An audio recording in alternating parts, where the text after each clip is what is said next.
You come back and you got those 5 guys up front that you can lean on, you can count on, take a little pressure off the new quarterback. It's exciting because you feel it's all got to start up front. Coach Fick's big believer in this O-line driven program, and we got some guys up front. I feel that in our team meeting the other day, I challenged them like, you're the best offensive line group in our conference. Now let's make a run at being the best offensive line group in the country. Who's QB1? It's a constant evaluation. Might get out of the way, right? Yeah, I'm sure that we're going to get that question a lot. Fick will get it a lot, but both those guys are doing a great job competing and doing their best to lead the team in a quarterback competition, which always isn't easy. But both of them right now are doing a great job. Is there a single factor, or a couple factors that will ultimately decide that for you toward the end of camp or middle of camp or whatever? I think it's got to be, it's going to be over their overall body of work throughout training camp. There's a lot of factors obviously that go into being successful at that position. Everything's being evaluated, but we're hoping that there'll be some separation. If not, hopefully that means that we got 2 really good guys that we feel we can go win a championship with. Gino, who makes that decision? Is it a combination of you and other coaches, or just you? No, that's myself. That's Coach Fickle. Okay. I think hopefully when it's all said and done, everybody's sitting on the sidelines. You guys that are here every day. Hopefully that's everybody. Arrows are pointing in one direction. It's not that tough a decision. They're really both playing their ass off, and we got to make a tough decision. That means that we've got 2 really good guys, and should feel good about that going into a season. Would you say they're similar? Go ahead. Are you evaluating different things? Like if a guy's working with the second O-line, do you look at different things than if he's running with the 1 receiver? Absolutely. All those things are kind of separate with ourselves, and there's going to be days where those guys split reps with the 1s, and then there's going to be days where Evan's just going to go with the 1s and Ben's going to go with the 2s, and all that's evaluated. Not only their demeanor, but the leadership of their second group, or how they perform with the second group compared to the first group. All that stuff's under evaluation and is really calculated and planned out. What about the running back battle? That's another battle that's wide open. They're all over the field. Yeah. I mean, it's all over the field. It's running back. We got a lot of talented receivers, and everybody wants to be the 2 or 3 that will walk out on the field first. So, running back's another big spot. Those guys are constantly getting evaluated. We got to get some guys back healthy to get themselves in the mix. But the guys that are out there running for us right now are doing a good job, and it'll be nice when they get a little breather and get a couple of those other guys back. How much of a luxury is it right now to have the talent you have so that when a guy goes with the 2s, quarterbacks aren't missing out because there's no drop?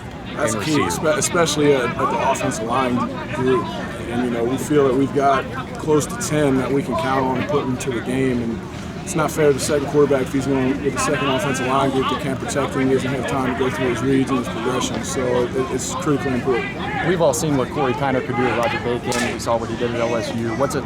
What have you seen from him here early on? I'm just as anxious as you. I've seen the same things. I'm waiting to see him do it in red and black. So we're hoping to get Corey healthy. Hopefully early next week we'll get him back and cut him loose and see what he can do. How has Josh Whyle stepped up as a leader amongst the team? Josh has an incredible work ethic. His attitude's contagious. You want to be around him. He works his tail off and leads by example. Easy guy to follow. And obviously he's had a lot of success in the field, and he'll continue to do that for us this season. You talked about the depth of wide receivers. Seems like you got a lot of speed in the group too. I mean, you got Tyler, you got Will, you got Trey, you got Drew Donnelly. All those guys can really run. Nick Marner's a big long bite that doesn't look like he's running, but he's covering up grass. Like I said, there's a lot of competition too there. Like Jaden Thompson, he's a guy that's out here making plays, and all those guys are vying to be the 1 or 2 or 3 guys that are going to step on the field, given the personnel group first. And it's nice when you got those battles, because at the end of the day, it's going to make your unit better. How difficult when you have a freshman like Quincy Burrows, showed some good stuff today, but there's so many guys in front of him. How do you continue to challenge him and see where he fits? Well, that's Coach Fitz's biggest thing, is we got to continue to develop the young guys. And that's why even if we got to slow down practice or take away a little bit from the 1s and 2s to get those 3s reps and continue to push those guys during the course of training camp, it's easy to say, we don't need to do that. But for those younger guys' development, it's crucial. I mean, Quincy Burrows made a lot of plays out there today. He's going to be special.